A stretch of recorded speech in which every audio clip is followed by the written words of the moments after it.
റിയാസ് ഇന്നലെ നമ്മൾ വൈകിട്ട് പറഞ്ഞപ്പോൾ റിയാസ് വലിയ മാനസിക വിഷമത്തിൽ തന്നെയാണ് പറഞ്ഞത്. ഇപ്പോഴും ഇന്നലെ രാത്രി ഏകദേശം 2 മണിയായി ഞങ്ങൾ പോകാൻ.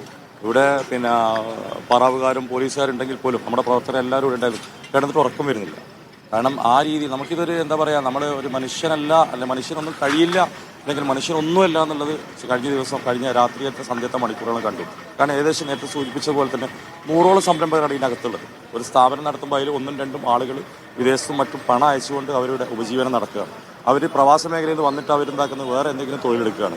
അതുപോലെ തന്നെ നമ്മൾക്കറിയാം ഈ ഒരു സ്ഥാപനങ്ങളിൽ ഏകദേശം 300 തൊഴിലാളികളുണ്ട്. ഈ തൊഴിലാളികൾ എന്ത് ചെയ്യുന്നുള്ള പേടിയാണ്. ഞങ്ങളിപ്പോൾ ഇന്നലെ സംസ്ഥാനത്തെയും അതുപോലെ തന്നെ ഏകോപന സമിതിയുടെയൊക്കെ അടിയന്തര യോഗങ്ങളും MLA അടക്കം ഇന്ന് വിളിച്ചിട്ടുണ്ട്.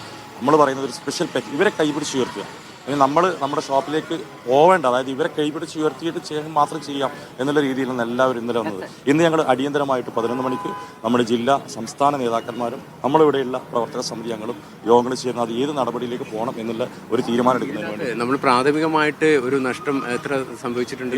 എന്ത് തന്നെയായാലും 50 കോടിയിൽ മേലെ ഉണ്ടാവും. നമ്മൾക്കറിയാം ഇന്നലെ ഇവിടെ കട്ടിയിരിക്കുന്ന ഈ രണ്ടാമത്തെ ഫുട്വെയർ എന്ന് പറയുന്നത് ഏകദേശം അവരുടെ കണക്ക് പ്രകാരം 60 ലക്ഷം രൂപ ആ ഒരു സ്ഥാപനത്തിന്.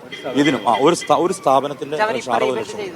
കാരണം എന്താണെന്ന് വെച്ചാൽ അത്രയും സ്റ്റോക്കുകളുണ്ട്. പിന്നെ അതുപോലെ തന്നെ ഓരോ സ്ഥാപനങ്ങളും നോക്കിക്കഴിഞ്ഞാൽ ഈ കോംപ്ലക്സിലുള്ള നമുക്കിപ്പോൾ കത്തിയിട്ട് കാണാത്ത അല്ലെങ്കിൽ ബാക്കിലുള്ള എല്ലാ കോംപ്ലക്സിലേക്കും വെള്ളം അടിച്ചതും അതുപോലെ തന്നെ നമ്മൾക്കറിയാം ഈ പറഞ്ഞ പുക അടിച്ചതുകൊണ്ട് ഒരു സാധനങ്ങളും വിൽപ്പന നടത്താൻ പറ്റാത്തൊരു